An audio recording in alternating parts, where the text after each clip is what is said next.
Well, good morning, everyone, and welcome to today's Power Lunch Thursday because it's Thursday and it's lunchtime. So, here you're going to learn how to balance your life and live your dreams. And it's all presented by Miss MarQue Munday. She's our performance speaker and coach today.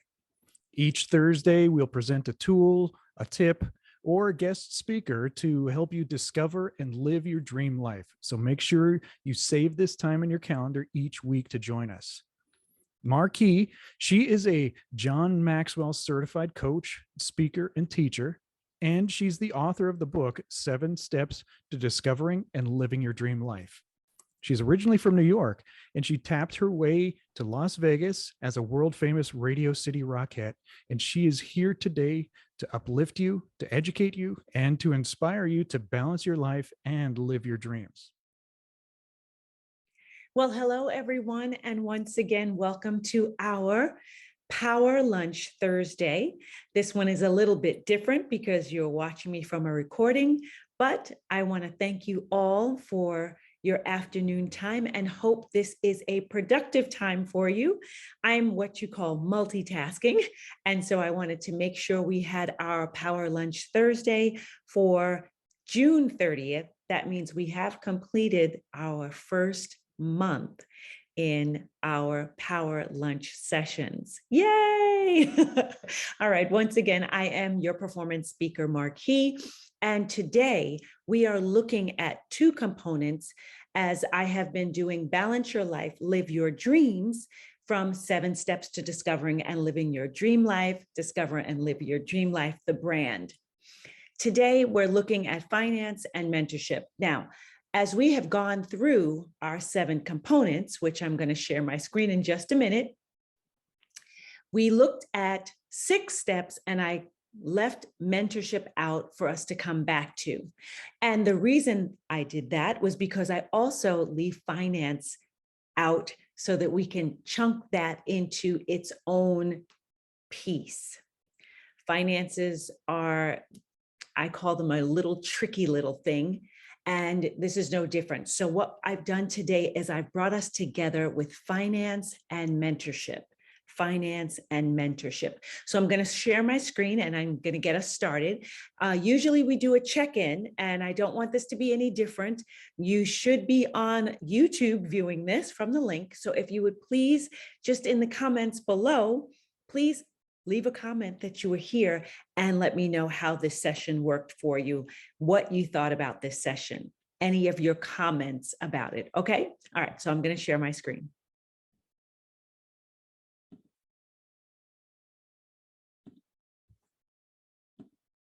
All right. Well, this is our Power Lunch Thursday on June 30th.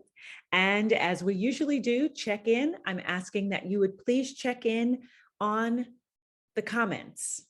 As we're organizing and getting together, please make sure you do have your journal so that you can take some notes down. And today we are, of course, my host with me, Ryan, and I want to thank him for allowing me to drop him in the edit. And Ryan is a voiceover actor. So again, if you need someone to work with you on your brand, some of your products, and do voiceovering for you or voiceovers for you, please do not hesitate to give Ryan a call. This is his area of expertise. So as we recap through our 7 components in our Balance Your Life and Live Your Dreams, 7 Steps to Discovering and Living Your Dream Life, we have our spirituality, our health and fitness, our wellness and beauty, travel and leisure, arts, entrepreneurship and entertainment, finance, and mentorship. Many of you I know are entrepreneurs. So as we go through these steps and these components, this is a way for us to balance our lives so that we can reach the goals, dreams, aspirations, and desires we have, many of which include prosperity, financial prosperity. So today in our Power Lunch session, it is recorded. We're looking at finance, which is money, our relationship with money, how it affects us both physically, mentally, and emotionally. And I have some great resources for that. And our mentorship, Where are we giving back, paying it forward, and serving? All right, so our action items today, let's look at the items that we're identifying. So we have our finances, and I want to make sure that you're definitely journaling this and writing some of these things down, because finance and mentorship go exactly hand in hand when it comes to the law of circulation. Now, the law of circulation just simply means that things are cyclical and they continue to go around and around and around. And hopefully, as they are continuing to go around, just like a snowball starting at the top of a hill, rolling to the bottom, they're picking up momentum and growing. Let's think about that. In our finances, we want them to grow. In our mentorship, we're giving back. And in that, we are growing our legacy and leaving our imprint in society of the things that we have achieved, attained, had success in, or are teaching and giving back into the community to help someone else grow in that area. So as we look at the law of circulation in finance, I pulled up some resources that have really been quite helpful for me.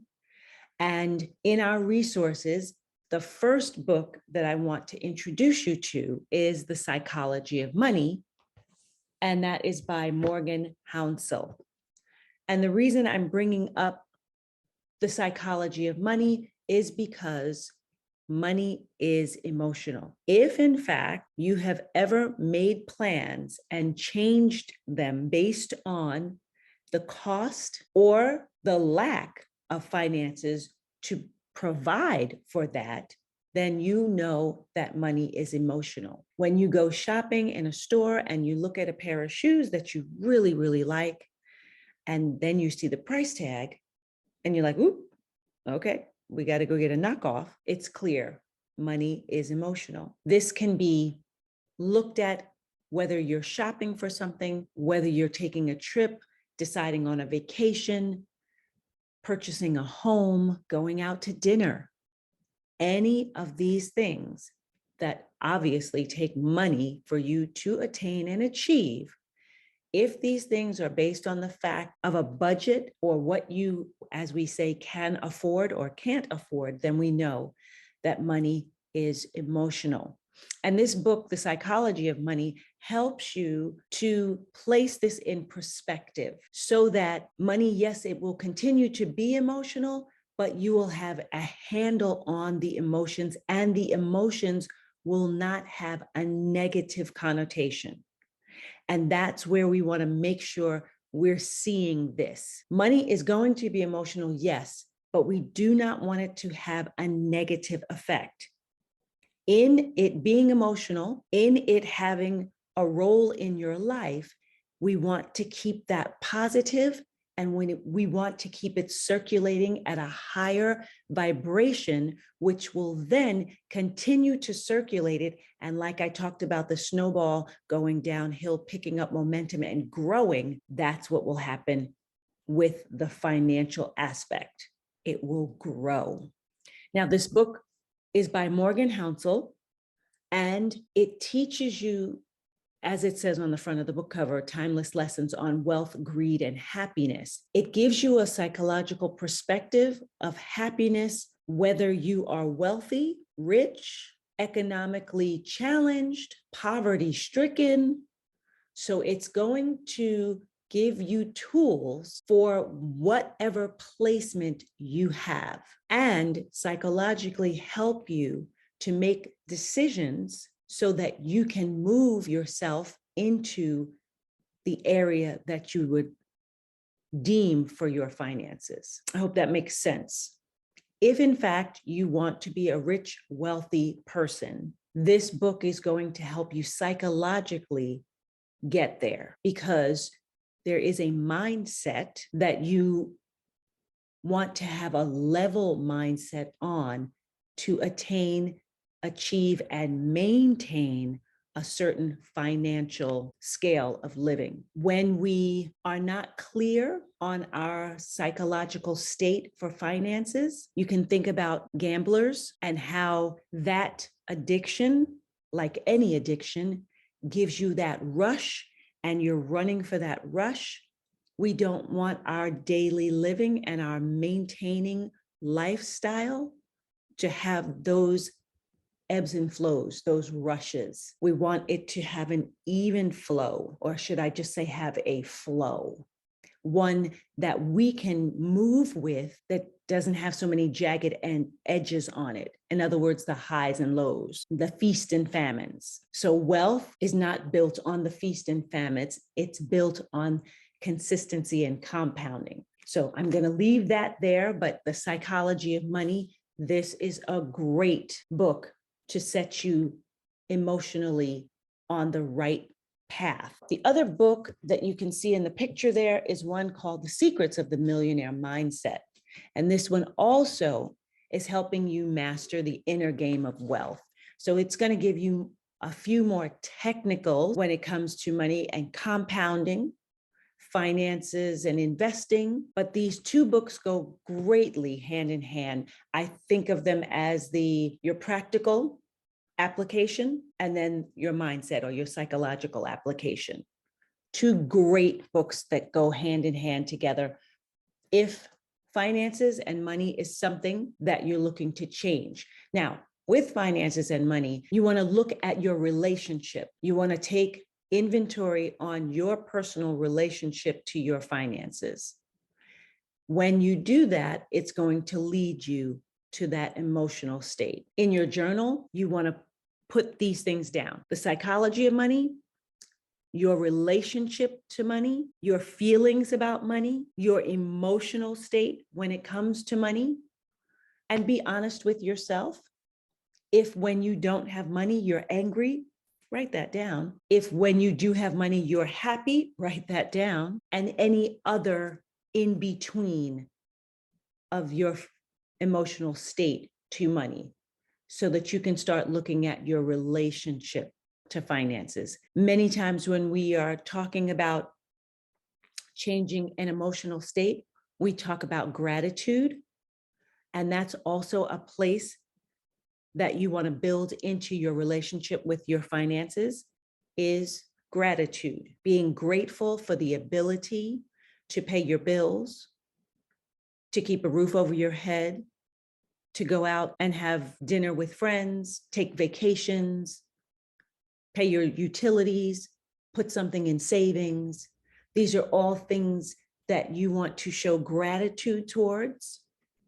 And in that gratitude, raise the vibration and add to a positive circulation in your relationship to finances and money. There are 3 other books that I want to show as resources here. And obviously I put my book on there, 7 Steps to Discovering and Living Your Dream Life, because this one, chapter 7, speaks to mentorship and giving back. Giving back, again, circulation, which is why I said that finances and mentorship truly do go hand in hand, because they're both cyclical. As you continue to build and grow in whatever field you are in, whatever profession you're in, and you then give back from the gifts and the talents, your expertise into the community. It might be a family member, it might be your child, it could be a Boys and Girls Club, it can be a church environment, it can be a serving environment. Wherever that place is that you are giving back, you are then circulating so that you can move into that next place that you are coming into. And chapter 7 of 7 Steps to Discovering and Living Your Dream Life kind of walks you through a little bit on how I've been circulating and growing. I started out as a dancer, as a young child as a dancer. I moved into a full career as a dancer. I then became a dance teacher with a dance company. So I had my own performing arts company and I was giving back in the community, teaching children. And now I get to see those children that I have taught. I've seen them go on, become teachers, go on, become performers, and they are now giving back. So again, this process and this cycle just continues to grow. Some have moved into other areas, going to school out of the arts, but we know that our math class and our music class go hand in hand. Our dance class and our math class and our music class go hand in hand. So all of these things are interconnected, and how we then use our gifts and how we pay forward or give forward or serve with them, that next person grabs a piece and organically from what their life is, what their passions and their purposes are, they continue to move forward and grow. So we're using our 7 Steps to Discovering and Living Your Dream Life book as a resource for mentorship, but we also have our 6 other components that we do not want to forget. And then a wonderful author, coach, speaker, John Maxwell, has a book called The 360-Degree Leader that I recommend to anyone in business, entrepreneurial, or that works a regular job. This book is a major go-to on developing your influence, regardless of the position that you're in any organization. It really is a wonderful resource to teach you so that you never feel that your placement isn't enough for you to make a contribution. You always have the ability to contribute in the situation, in your workplace, in your business, wherever you are, really. And this teaches you gives you some tools, tips, and strategies on how to give your knowledge, how to share your knowledge. And it is not threatening, but it will be received and can be received. So I really highly recommend The 360-Degree Leader by John Maxwell, Developing Your Influence from Anywhere in the Organization. Excellent book. Another John Maxwell, and I happen to really love John Maxwell. There are several coaches, speakers, authors out there that have wonderful books. I found John Maxwell to just be the top of the top echelon. He is top notch. He has another book that you can see there, The 21 Irrefutable Laws of Leadership. Follow them and people will follow you. Gives you some really great tips for integrity and learning how to navigate in competitive situations. We don't have to compete, but here in this world, that has always been how things were presented. Who's the best? It's a competition. Who can do this more, better, faster, etc. This teaches you how to take your place. You don't have to be competitive. You will reap what is rightfully yours without competition and without feeling like you have to compete. These are tools and tips for mentorship so that you can continue to grow yourself, develop yourself, your expertise, pay it forward, serve and give, so the law of circulation continues to move you into your place, into your purpose, into your passion. And you will thrive, have success, and what I call living your dream life without the bumps and bruises of what the world puts out there, where you're kicking and scratching and punching and stepping on people it's so unnecessary. So you'll have a peace, a calm, a contentment, a joy as you continue to thrive and grow and develop.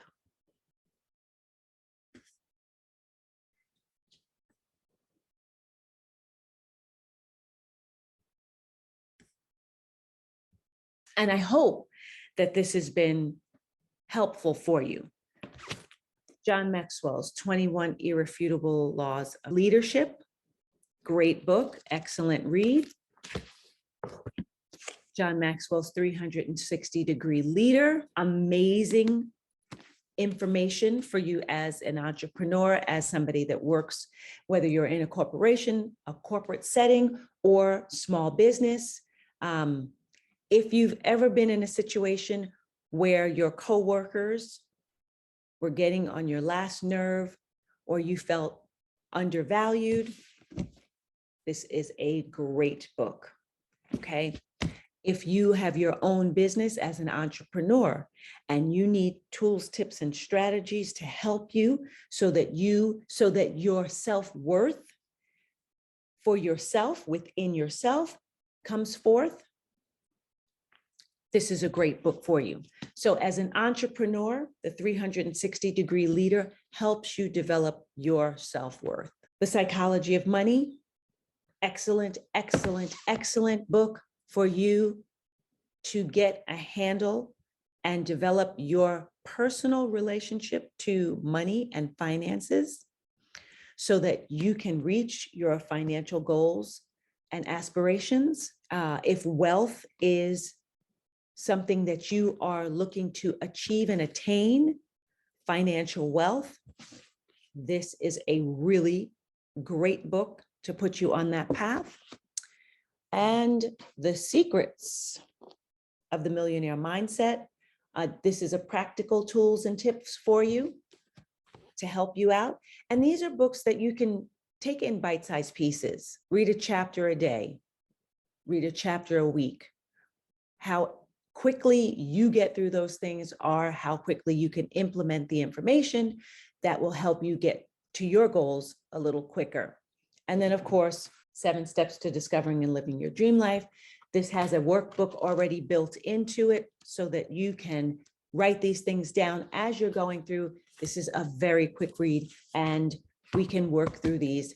I am looking at adding a component to our Power Lunch Thursdays each month, taking one of our sessions to concentrate and focus on finances, whether that's investing or whether that is growing our knowledge about investing, developing our personal financial relationships so that we understand how finances play a pinnacle part in our mental, psychological makeup, how they can stifle us from doing things or making plans to do them. When I was growing up, my mom used to put my school clothing on layaway. We would go shopping during the summer and I'd pick out my school clothes for the following year and we would put $5 down. Now, it didn't matter what the bill was, we would put $5 down. And we'd find out the balance and then we would count our weeks and we would see how many weeks and how much money we had to put down so that I could have my school clothes in time for the new year. This served as a way for me to learn that the cost of something, that wasn't the issue. It was my ability to discipline myself so that I could attain it, that I could have it. So there was never a time that the words, "I can't afford it," would come. It's not that you can't afford it. You can afford it if you're willing to do the work and take the time to work out the payment structure so you can have it. And that's with anything. So it really is about the discipline. All right. I think we've hit a lot this week with these 2 points. That's mentorship and finances, the law of circulation, and how we can achieve and attain our desires and our goals, what I like to call our dream life. Okay, so I look forward to seeing you next week. Please leave comments and let me know what you thought of this session. I do apologize that I am working so that I couldn't be on with you live today, but we will be back in July, we will pick up again. And I want to make sure that we are looking at our schedules because I'm getting ready to go out on tour, but I don't want to leave you guys without setting up something for us. So thank you so much again for your time. Please put your comments in so that I can see them. And I look forward to getting back on the Zoom with you guys in a couple of weeks. Ciao.